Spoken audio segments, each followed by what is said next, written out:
Okay, well, good morning, Mrs. Morin. I'm going to go ahead and say my name is Cariana Alamio, and this is for my Texas History Project on the Chicano movement here in South Texas. Hello, my name is Dr. Jody Marin. Um, I'm a associate professor of English at A&M Kingsville within the Department of Language and Literature. My areas of specialization are Chicana and Chicano studies and rhetoric and composition. Perfect. Thank you so much. Thank you for being here with me today. My first question for you today, ma'am, is which Chicano revolutionary did you admire and why? Because I know you do specialize in Chicano studies. Did you have anyone that kind of got your attention to do that? No, not really. My area of specialization is Chicano and Chicano studies, but that's like saying um, I have my PhD in English and there's all of these books. Mhm. So, you can't really choose a favorite book. Oh, okay. Somebody who I just learned about actually from Corpus, her name is Mayra Zamora, Mhm. and she's a muralist from Corpus, and she does beautiful work. She's painted the latest building that she painted was a law firm downtown next to uh, the Spawn shoreline. And she mixes pre-Columbian artwork with contemporary uh, Mexicanness, if you will. So Mhm. one of the segments in the mural is of her love for tacos, and that's Oh, something okay. I can relate to. I love that. So she's very playful with her work at times, but she has a message overall. To follow up, as you said, you did do Chicano studies and it's more of a general aspect. Are you familiar with Mayo, the Mexican American Youth Organization? Yes, I am. And do you think Mayo helped the need for having Chicano studies in colleges and universities? Oh, absolutely.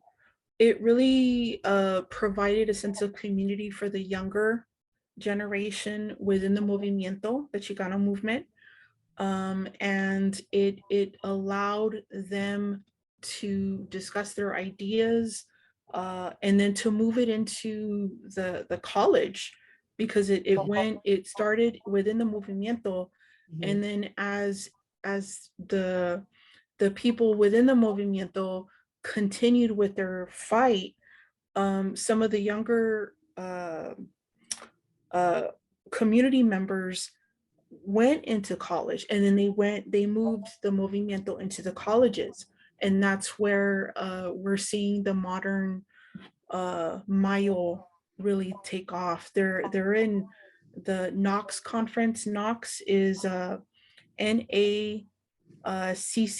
It stands for National Association of Chicana and Chicano Studies. Mhm. So that's where all of the Chicana and Chicano scholars around the world, Mhm. but mainly in the United States, will gather and uh, talk about, present their ideas and their research. And they're there. They're also in the Tejas subgroup for that. So it's pretty awesome. It's awesome. Also, as well, in Texas, how do you feel that we contributed the most in the Chicana movement? I'd say with music, actually. One of the first music producers for Mexican American, the cultural music, Mhm. was it was the Marquez family, and they had a radio station first, Mhm. AM, and then it switched over to FM, and then they opened up a recording studio in Corpus. So they signed some of the first groups. So there was a lot of corridos in Texas being made. Um, let's see, music comes to mind. Okay, Music that's is the only thing.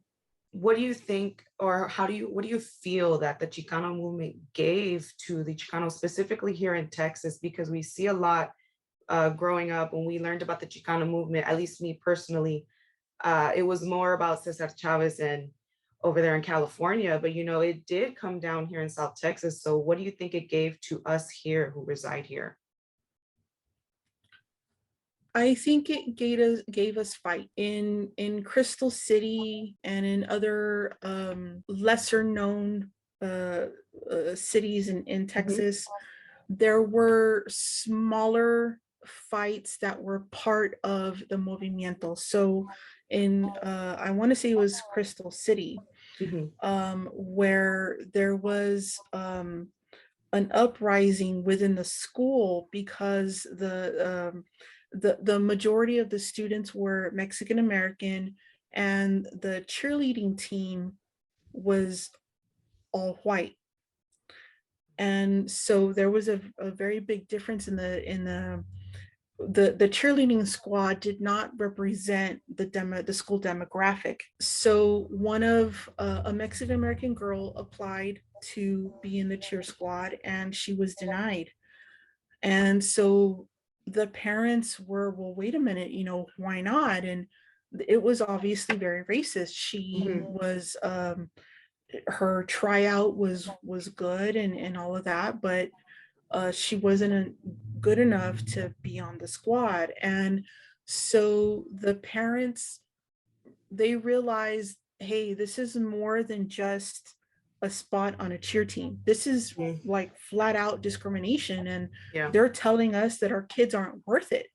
Mhm, They're not worth being on that squad. They're not pretty enough. mhm, So there was a big revolution, if you will, within mhm, that school district. And there were some other smaller ones like that.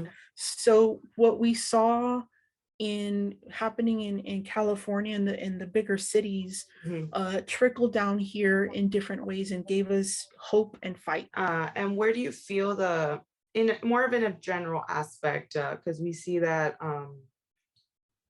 due to like certain things that have happened with certain parties, it did kind of fizzle out the Chicano movement. But where do you feel like its legacy lies? I think it's very much centered on Cesar Chavez. Now that we're in the 21st century and more women are in positions of power, Mhm, now we're hearing about Dolores Huerta. mhm, Now we're hearing about the women who were right there mhm, next to the men who at the time were getting all of the attention. And um, so now we're hearing of the women who would be behind it all. mhm, um, i I want a movie made of Dolores Huerta. mhm. There was one made of Cesar Chavez. We need one now of Dolores Huerta and of the other women. Yeah. Where it also lies is in the the walkouts. Mhm, Now that there was a movie about the walkouts, and I keep referring to movies because mhm. that's what this generation needs to learn. Yeah. I didn't learn about the Chicano movement in the books in school.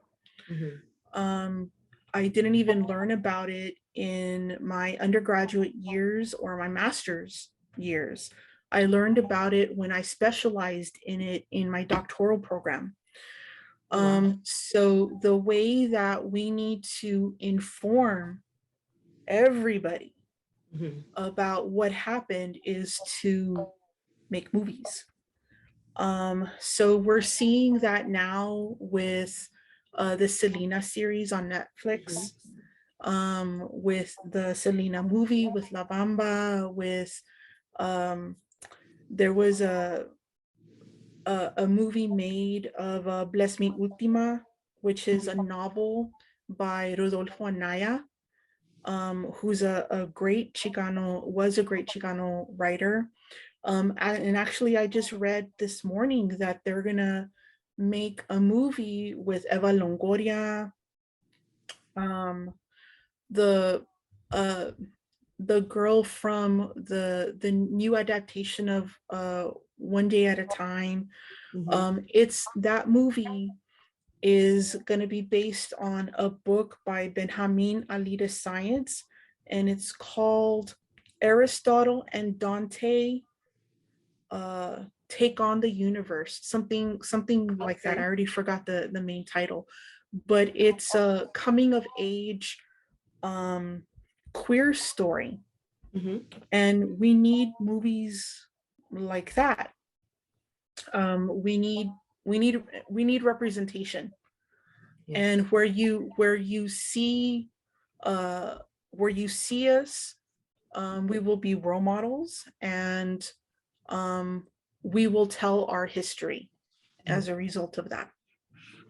My last question for our interview, thank you so much for joining me, is do you think that due to Texas being a very predominantly red state, kind of hindered the possibility of the Chicano movement really to flourish in comparison on how it really did in comparison to California? Yeah. Yes. um what also hindered Texas really booming during the movimiento is that Texas was very much a patron system democracy, where, and democracy I put in air quotes.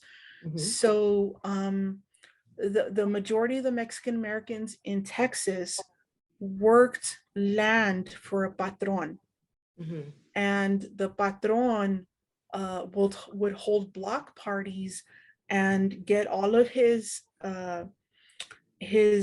peones, with his workers, put them, like literally put them in a truck and haul them to a voting site. Mhm. And a lot of these Mexican American workers didn't know how to write. They would just put an X by their name. The patron would say, "I will give you this amount of money. You vote for this candidate. All you have to do is put your X, and here's your money. Go enjoy the block party." So, votes were bought in Yeah. like that.